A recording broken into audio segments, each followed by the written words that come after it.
Hey everyone, in this video I'm going to show you how to beat Arena 20 the boot camp fast.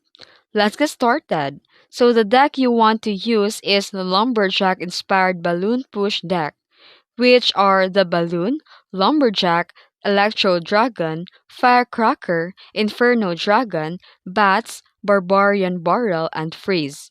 So, play defense in single elixir. Use Electro Dragon and Firecracker to clear swarms, Inferno Dragon for tanks, Bats for support, and Barbarian Barrel for witches or swarms. Then in double elixir, push with Balloon plus Lumberjack and freeze the tower for an instant take. So timing your freeze is the key, and always punish enemy overcommitments. This deck is incredibly strong if played smart.